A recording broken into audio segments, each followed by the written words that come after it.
Zříčan.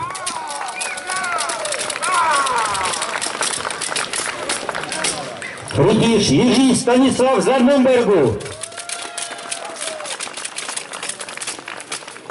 Rytíř Markvart ze Záhoří.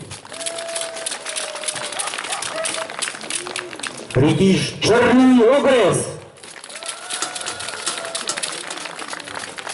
Rytíř na Vukově, Řečený medvěd.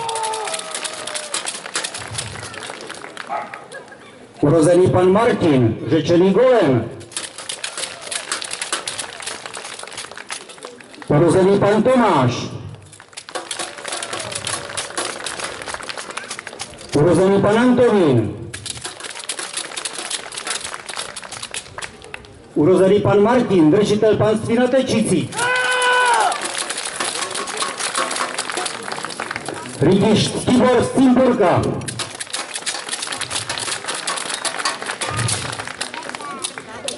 Rytíř Životáře Tomáš. Komtes Lester. A naše dámy Jitku, Blanche a Morganu.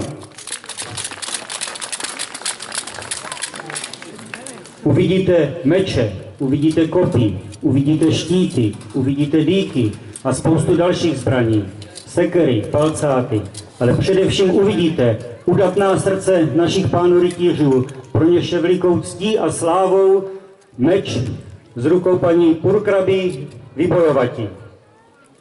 A nyní k souboji prvnímu vyzývám rytíře Jiřího Stanislava z Landenbergu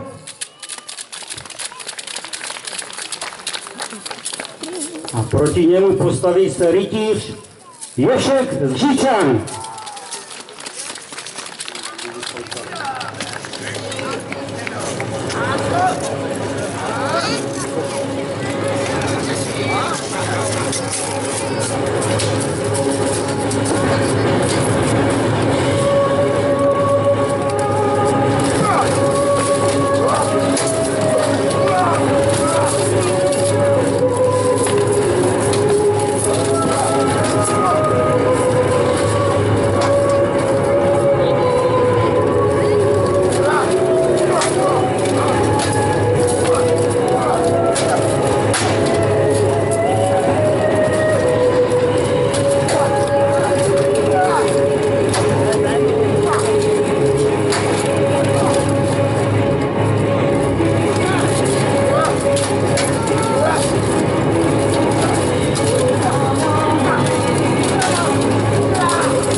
Zasloužený potlesk pro rytíře Joška z Říčan.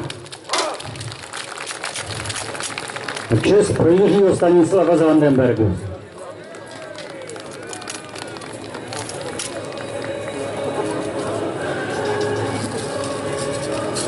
V souboji následujícím proti sobě nastoupí páni rytíři. Rytíř Černý Ogres a proti němu se postaví urozený pan Martin, držitel panství na Tečicích.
Rytíř Černý Ogres, ale ani urozený pan Martin se nenechal zahambit a bojoval čestně až do poslední chvíle.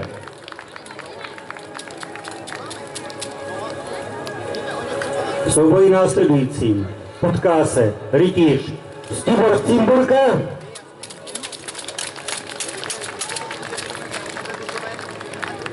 a proti němu se opět postaví rytíř Ješek z Říčan.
Opět vítězí rytíř Ješek z Říčan.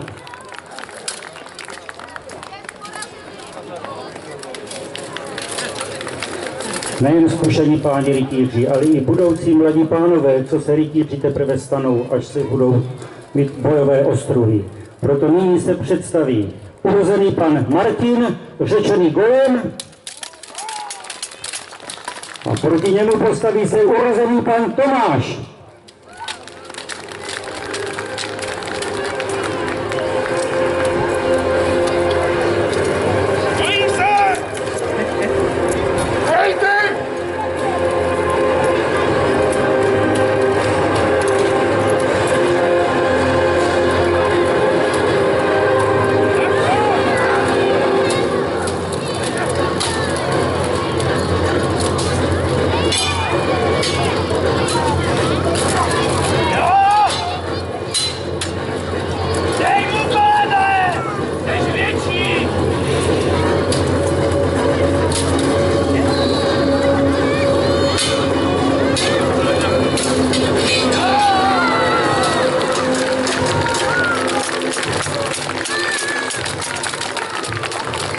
Ani velikost golema vítězství nezaručí. Urozený pan Tomáš.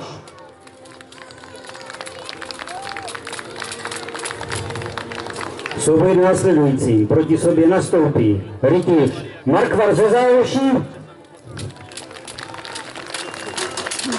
a proti němu opět se postaví rytíř Jiří Stanislav z Landenbergu.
Rytíř Jiří Stanislav z Landenbergu je vítězem tohoto souboje.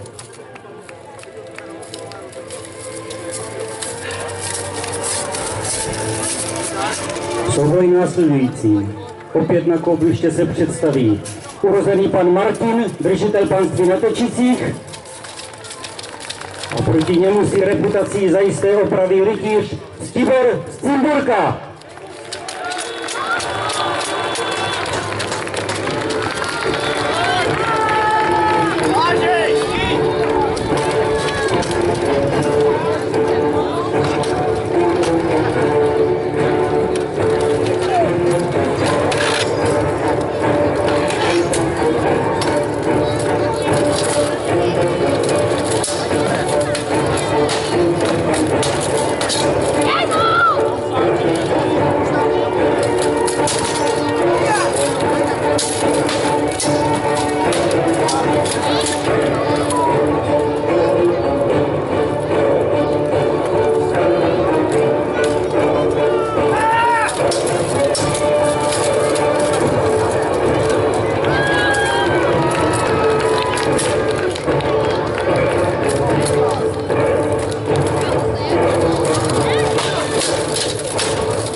Štěpánka.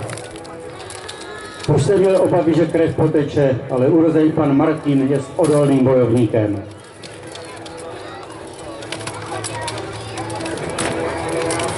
A nyní opět naše mládí. Proti sobě postaví se urozený pan Tomáš a urozený pan Antonín.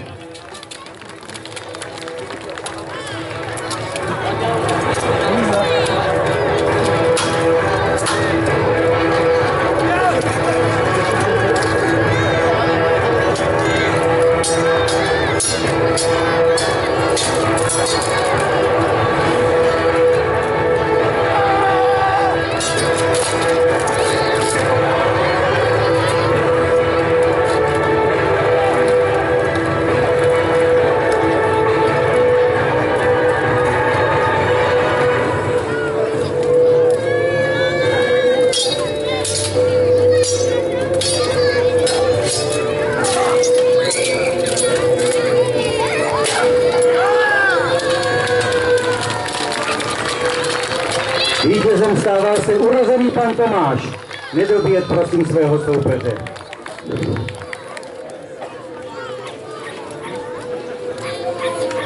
A nyní budete svědky excelentního souboje, kterých se moc nevidí. Proti sobě se postaví jedni z nejlepších rytířů z našich řad. Jmenovitě rytíř Černý Logres a rytíř Ješek z Žičan.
No.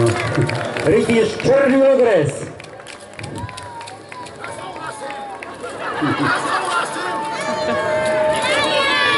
Souboj pokračuje! Pánové ještě nesrovnali svoje účty, necháme je pokračovat.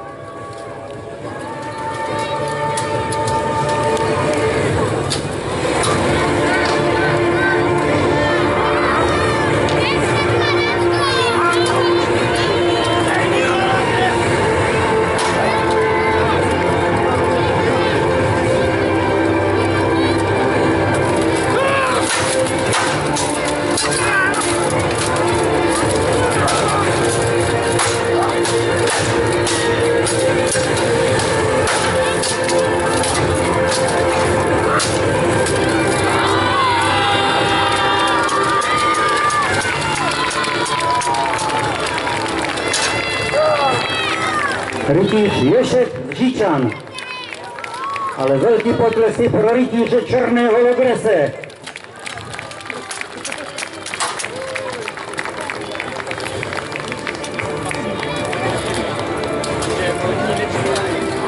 Jenom se silným protivníkem projeví se všechny bojové schopnosti a dovednosti. V dalším souboji budeme svědky zkušeností a síly mládí. Proti sobě postaví se rytíř Stibor z Cimborka a proti němu urozený pan Martin, řešený Gojem.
Rytíř Tibor z Cimburka, ale potlesk i pro urozeného pana Martina, řečeného golem.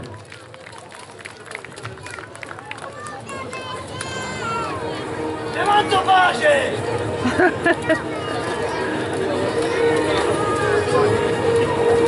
Nyní vyzývám k boji rytíře Markvarte ze Záloží.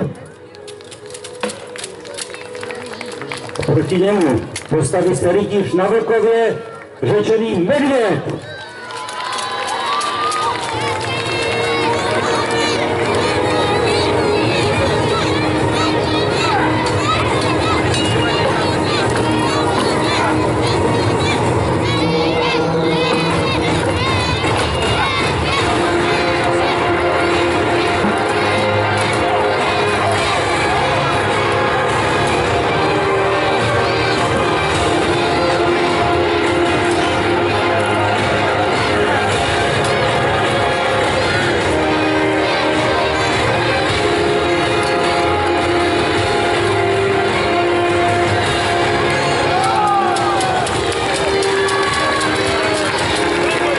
Rytíř Markvart ze Záloží.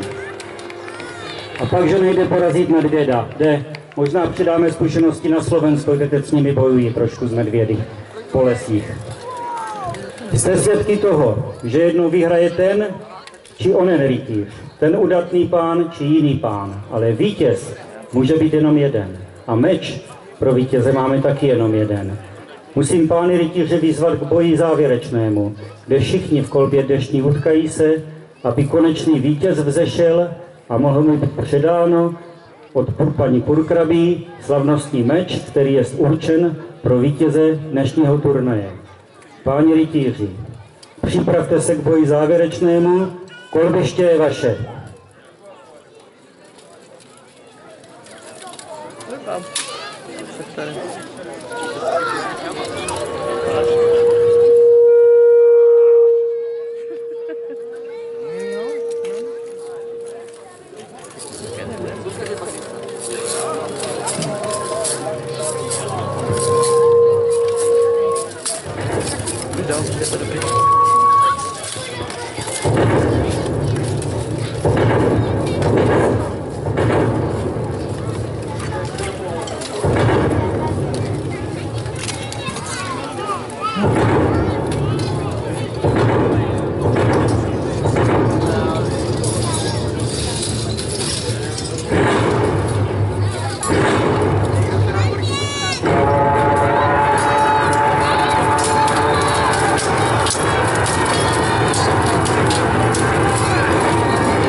Rytíř Tibor Cimburka.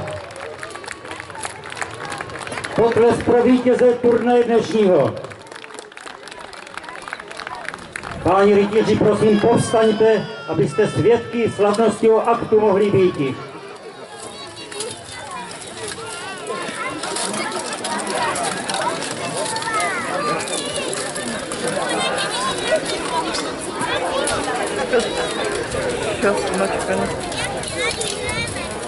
Pan rytíř Tibor Cimburka přijde zde před paní purkrabí a poklekne. Paní Morganu prosím, aby urozené paní Kateřině předala slavnostní meč, kterým bude rytíř Tibor Cimburka dekorován.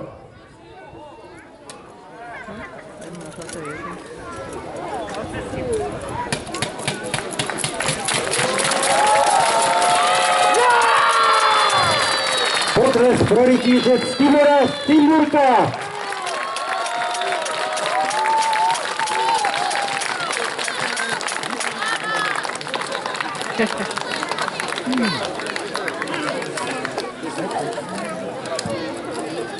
Vážení diváci, dnešního dne jste byli svědky udatných bojů, kterých se zúčastnili rytíř Ješek z Říčan, rytíř Markvart ze Záhoří, urozený pan Tomáš, urozený pan Antonín, urozený pan Martin, rytíř na Vlkově řečený Medvěd, rytíř Jiří Stanislav Zandenbergu, urozený pan Martin, držitel panství na Tečicích, rytíř Černý Logres a vítěz dnešního turnaje rytíř Ctibor Cimburka. A to vše dohromady skupina historického šermu Taranis Rosice. Páni rytíři, pozdravte diváky.